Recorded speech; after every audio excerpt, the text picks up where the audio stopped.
All right, so you guys wanted a deep dive on Ronald Dominique, the Bayou Strangler. Yeah.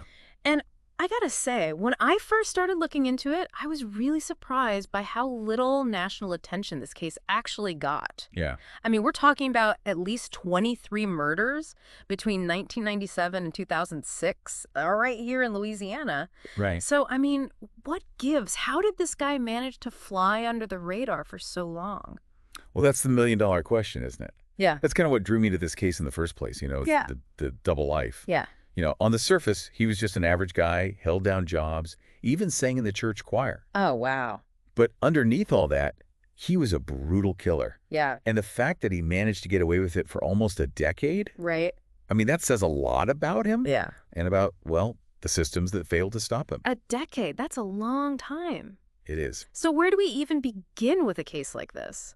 Well, for starters, I think we got to kind of throw out that whole difficult childhood equals serial killer thing. You know what I mean? Right. It's not that simple. Yeah. But looking at Dominique's early life does give us, some context. Okay. He grew up poor, youngest of 6 kids, lived in a trailer park right outside of Thibodaux, Okay. and he was described as being a bit of a loner, struggled in school, got bullied pretty bad. Oh, wow. And from what I gathered, really had a rough time coming to terms with his sexuality. So not exactly the best start to a happy and well-adjusted life. No, not really. Yeah. I think the key here isn't just that he had a tough time, but how those experiences might have shaped his behavior later on. Right. Yeah. He was carrying a lot of baggage from his past. Okay, but we're talking about murder here. Right. Not just, being a social outcast or something. Of course. Was there anything in his past that, hinted at this level of violence? Oh, there were definitely some warning signs. Okay. In 1985, he was arrested for sexual harassment. Okay. Minor charge, but still, it's a red flag, right? Yeah. Then, in 1996, a man actually accused Dominique of rape. Wow. But the case was dismissed because the alleged victim disappeared before it went to trial. So, a huge missed opportunity. A huge missed opportunity, yeah. Wow, if that case had been pursued, do you think so many lives could have been saved? Well, it's impossible to say for sure, Yeah. but it's it's a chilling thought for sure. Yeah. Makes you wonder about, the cracks in the system and how someone like Dominique could slip through. Right, absolutely. Okay, so let's talk about the murders. Right, What was yeah. his MO, his modus operandi? How did he do it? Dominique was very consistent in his approach. Okay. He preyed on vulnerable young men, often lured them with promises of drugs, alcohol, or sex. Yep. He'd bring them back to his trailer, overpower them, Uh, and then, it was the same horrific pattern every time. Bind, rape, and strangle. it's terrifying. And he chose his victims very deliberately, right? There was a reason he targeted these particular men. He went after individuals who were, let's say, less likely to be missed, Okay. less likely to be taken seriously by society. A lot of his victims were homeless, struggling with addiction. Some were involved in petty crime. So they were marginalized, kind of overlooked, forgotten by society in a way. Sadly, yeah, So he was taking advantage of their circumstances, their desperation, really. exactly. Dominique was a master manipulator. Right. He understood their needs, their desires, and he twisted those things against them. It's awful. And then there's another layer to all of this, the geography of his crimes. Okay. He didn't just stick to one area. His murders spanned 6 different parishes in Louisiana. Wow, 6 parishes. Yeah. I'm guessing that made it even harder to catch him. Definitely. You got to think, back then, law enforcement agencies weren't as connected as they are now. That geographic spread made it really difficult for them to see the bigger picture, to recognize that there was a serial killer at work. Right. They probably saw these cases as isolated incidents, not parts of a larger pattern, So he was using the system's limitations to his advantage. Precisely. And it worked for him for a while anyway. For a while, yeah. But then in 2006, everything changed. Everything. There was one moment, a near escape, that finally put Dominique on law enforcement's radar. Right. That must have been a turning point. Absolutely. Okay, so what happened? Well, a potential victim, a guy named Ricky Wallace, Okay. he actually managed to break free from Dominique's trailer after Dominique tried to tie him up. Oh, wow. Can you imagine coming so close to becoming another statistic? That's terrifying. It is, but Wallace, despite his struggles with addiction, he had the courage to report the incident to the police. So a random act of bravery? Yeah, A lucky break, really, that ended up bringing this whole thing down. it was a lucky break for sure. But it wasn't just luck. You know, technology played a huge role too. Okay. During the investigation, Dominique gave a blood sample, and DNA testing linked him to evidence found at 2 previous crime scenes, the murders of Oliver LeBancs and Manuel Reed. Wow. That was the breakthrough they had been waiting for. It's amazing how one seemingly small event can just unravel a whole web of deception. Right. It's incredible. Yeah, and it had been going on for years. It's a testament to human resilience and the power of forensic science, but it also makes you think about all the lives lost before that technology was available. Yeah. Before that one brave man decided to speak up. That's a sobering thought. So Dominique was finally caught. What happened next? While facing overwhelming evidence, Dominique confessed. He confessed. He confessed, yeah. Wow. He admitted to a total of 23 murders, providing details that only the killer would have known. 23. Did he offer any explanation for why he did it? This is where things get a little complicated. Yeah. He tried to downplay his guilt, claiming that many of his victims had consented to being bound and that he only killed them to avoid being identified. So basically trying to shift the blame You got it. to paint himself as less of a monster. Exactly. It's a classic tactic for serial killers, trying to control the narrative even when they've been caught. It is. But it didn't work this time, did it? Not at all. The evidence was too strong. Yeah. Dominique's confession and the DNA evidence, that sealed his fate. He was convicted and sentenced to 8 consecutive life terms without the possibility of parole. Wow. He's currently incarcerated at the Louisiana State Penitentiary in Angola. Wow. So justice was served. But obviously it doesn't bring back the lives that were lost, Right. This is heavy stuff, but I think it's important to understand the complexities of this case, Probably. It's more than just a list of names and dates. There are layers of, societal issues at play here that we need to unpack. For sure. And we'll do that right after this quick break. It's easy to get caught up in the shock value of a case like this. Yeah. But it's important to remember the human cost. Right. These weren't just numbers on a police report. Yeah. Each victim was a person. Right. A life, a family, dreams, all stolen from them. That's what gets to me, Yeah. Dominique's victims were already marginalized, Right. struggling to survive, living on the fringes of society. Yeah. And he knew that. He did. He used it to his advantage. That's what I think makes his case so disturbing. Yeah. He preyed on those who were already vulnerable, exploited their desperation, their need for connection. Right. Think about Ricky Wallace, the man who escaped. Yeah. Dominic tried to manipulate him with that story about his girlfriend liking to be tied up. Oh, wow. Even offered to tie him up, just to... It's chilling. It is. It's chilling how casually he used these manipulative tactics. Yeah, and because these men were often overlooked by society, their disappearances might have gone unnoticed for longer. Right. Giving Dominique more time to operate freely. Exactly. It's a vicious cycle, Yeah. Their marginalization made them easy targets, and the lack of attention their cases received, well, that only emboldened Dominique. Right. It's a tragic example of how societal biases can have, deadly consequences. So let's talk about the impact on the victims' families for a second. Yeah. Can you imagine the agony of not knowing what happened to your loved one? Oh, it's unimaginable. And then to find out they were a victim of this horrific predator. A lot of the families had to wait years for answers, Yeah. enduring the pain of uncertainty, the constant wondering.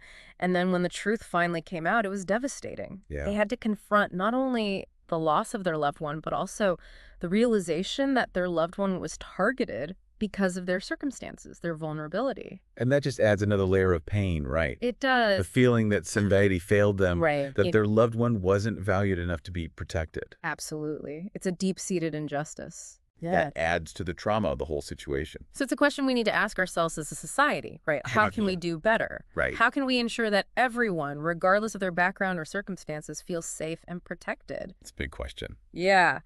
Okay, so we've talked about Dominique's MO, his manipulation tactics, but let's dive into some specific cases. Okay. Our research mentions his first confirmed victim, a 19-year-old named David Mitchell. Right. David Mitchell's case is a tragic example of how easily Dominique could slip under the radar. Yeah. He was last seen hitchhiking after a family gathering in July 1997. Okay. Just 2 days later, his body was found in a ditch. Oh, wow. And get this, the initial autopsy ruled his death as accidental drowning. Accidental drowning. Really? Oh, Yeah. Can you believe that? no. His father insisted that David was a strong swimmer and suspected foul play, especially since his pants were found pulled down. Oh, wow. But because of David's background, his struggles, his case wasn't thoroughly investigated. It wasn't. No. And it wasn't until years later, after Dominique's confession, that David's death was officially reclassified as a homicide. So Dominique started his killing spree with a murder that was initially dismissed as an accident. Yeah, pretty much.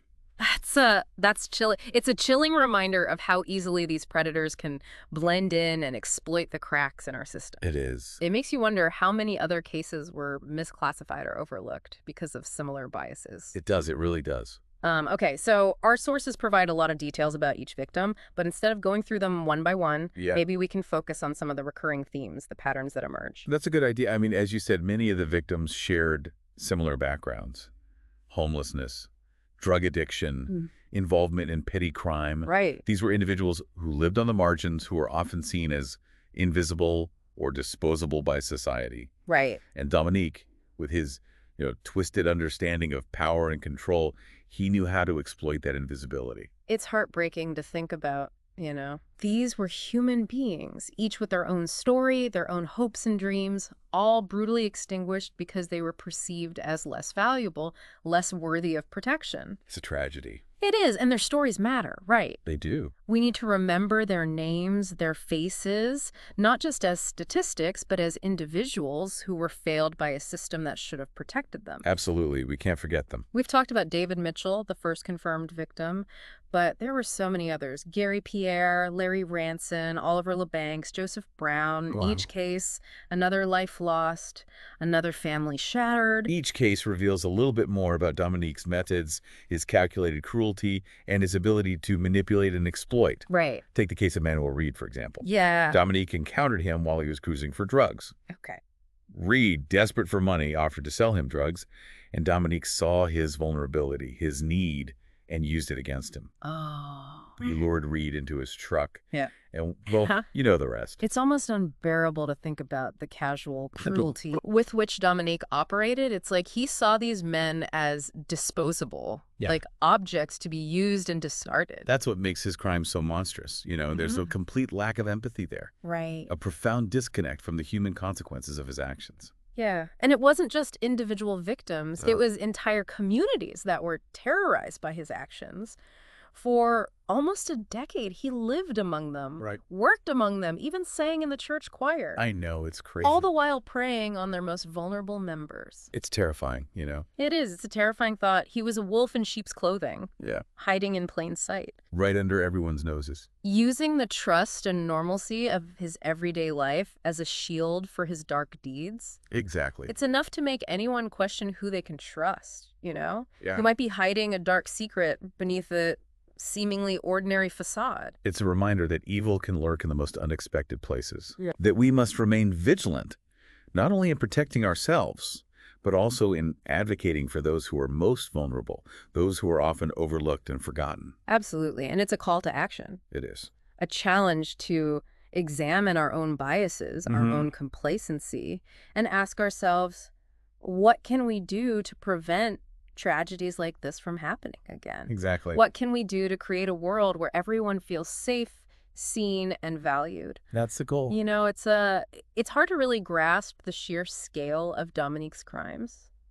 It is. I mean, we've talked about some of his victims. Right. But there were so many more. So many. Each life cut short, each family left to grieve. It's overwhelming. It is. It's important to acknowledge that feeling. You know? Yeah. It's easy to become numb to the statistics, Right. but we can't lose sight of the human cost. Yeah. Each victim had a name, a story, people who loved them. Absolutely. Our research mentions the case of 18-year-old Bruce Williams, murdered in November 1998. It seems like his case really embodies those recurring themes we've been discussing, Absolutely. Bruce was struggling with addiction. Yeah. Another vulnerable young man who Dominique likely lured with promises of drugs or money. Yeah. His body was found discarded in Jefferson Parish. Just another unsolved case at the time, another name on a growing list. It's just horrifying to think about how Dominique was able to operate for so long, becoming more brazen, more confident with each passing year. I know. The case of Manuel Reed, who Dominique met while he was cruising for drugs, that one really stuck with me. The way Dominique exploited Reed's desperation, his need for money, it's just chilling. It speaks to the level of calculation in Dominique's crimes. Yeah. He wasn't just driven by rage or impulse. Right. He was a predator who carefully selected his victims, understanding their vulnerabilities and using them to his advantage. And as the years went by, the body count continued to rise. Angel Mejia, a homeless man, in June 1999, Mitchell Johnson, just 2 months later, again lured with the promise of drugs in exchange for sexual favors. It's a sickening pattern. It is, and a pattern that tragically went unnoticed for far too long. It wasn't until the murder of Anoka Jones in October 2002 that law enforcement really started to consider the possibility of a serial killer. Right, that was a big turning point. Shom Jones was found dead under a highway overpass in Houma. Right. It seems like that case finally forced them to connect the dots. It was a turning point, but even then, it took another 4 years to catch Dominique. 4 more years. 4 more years, countless more lives at risk. It's almost unfathomable. We've talked about the systemic failures, the societal biases that allowed Dominique to operate for so long, but I keep coming back to this question. What if things had been different? Yeah. What if that 1996 rape accusation had been taken seriously? What if the authorities had recognized the pattern sooner? Those are the questions that haunt us. They do. The what-ifs Mm-hmm. that underscore the tragic consequences of inaction, of turning a blind eye to vulnerability. It's a reminder that we can't afford to be complacent, Right. that we need to be proactive in protecting those who are most at risk. Absolutely. Well, we've covered a lot of ground in this deep dive. We've explored the dark world of Ronald Dominique, his victims, his methods, and the factors that allowed him to evade justice for so long. But what does it all mean? What can we learn from this horrific chapter in Louisiana's history? I think the most important takeaway is the need for awareness. Okay. We need to be aware of the vulnerabilities that exist within our communities, the societal blind spots that predators like Dominique exploit. Right.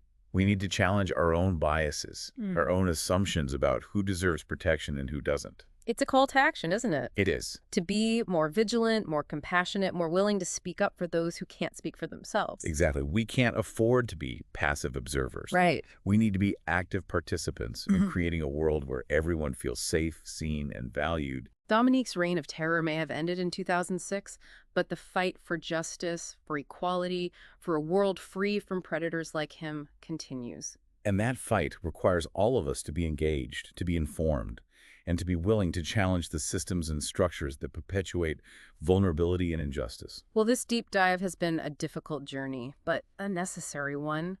We've confronted the darkness, but we've also glimpsed the possibility of a brighter future, a future where tragedies like this are not just remembered, but prevented. We owe it to the victims, to their families, and to ourselves to keep that possibility alive, to never stop fighting for a world where everyone can live with dignity, safety, and hope. Absolutely. Thank you for joining us on this deep dive into the case of Ronald Dominique, the Bayou Strangler. We encourage you to continue exploring this case, to learn more about the victims and their families, and to consider what you can do to make a difference in your own community.